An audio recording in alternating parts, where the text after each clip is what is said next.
to play the harpsichord and the piano, as well as to play upon the imagination of the listeners. Sometimes I feel that music invades me to the point of that total oblivion when will and intention do not exist anymore. It is because music has penetrated so deeply into me that it alone directs my movement and my inflections. Why couldn't I have played the harpsichord and led the life of a farmer at the same time? Dawn I would have liked so much. To awaken early in winter, when it is still dark and cold, the beds deep and warm with their thick, heavy eiderdowns, the flickering nightlight on the mantel, the cat that would have looked at me, putting on thick woolen stockings and wooden shoes, and the bowls of coffee, real bowls, not cups with a big spoon.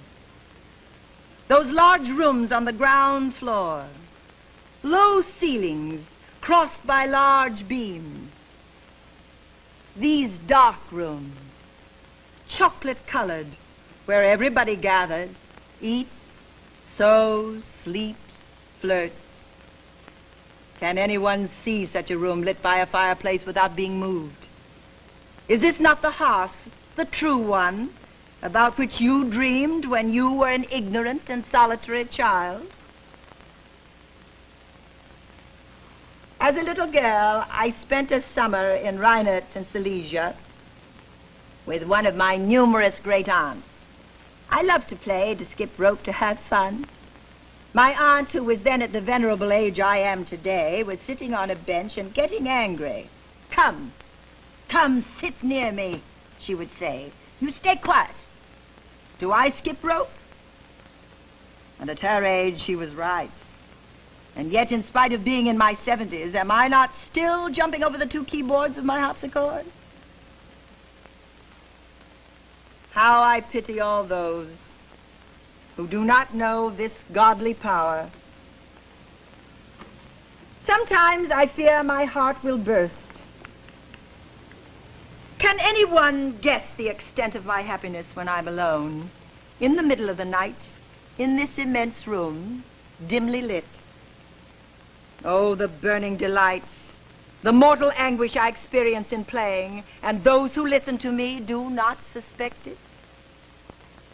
What happens in me, I do not know. Tumult, sweetness pervades me. I'm intoxicated with an indescribable delight. What is love compared to such bliss? This farewell to life, to my music, tears me apart. Yet one must go toward the unalterable sleep. But then one more phrase, one more chord, one more embrace. To make it last, I linger on. Someday, on the chair near my harpsichord, a tiny heap of ashes will be found. The thought of death does not leave me. If only I could record all of Bach's fugues and the 4 volumes of Couperin. I want it as much as life itself. Yet who knows, it may be too late. But I hold dear to life, to my work, to these conversations with Bach and Couperin.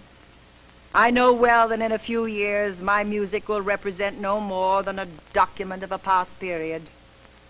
But I cherish my work, which is my life. Ancient music. How harmful it was to name it so. Elevated upon a pedestal, removed from mankind, ancient music had lost its own life. Why? Could it mean that it never was alive? Could we imagine Bach, whose passionate, constructive character, which exalts love and life in all its forms, could we imagine him composing only to show off his great knowledge of counterpoint? Did Bach, Couperin, and Scarlatti play the harpsichord to preserve historical truth, or because on this instrument they were able to express passion, joy, or despair. Stiff-necked people are afraid to experience a thrill of pleasure or to smile amused while listening to the music termed ancient. Sometimes, to poke fun at them, I plan to give them their fill of grave and boring music so that they may experience the dignity of beauty. But my love for music prevails over my mood for mystification, which I hardly possess. And I prefer to give them a kick rather than to be prankish. No, ancient music is not antiquated. It is young. It throbs with an exuberant and warm life, which in turn gives us a new life. It is thus that we must hear it. Listen to this young and vibrant ancient music. Listen to it, and let yourself be carried away.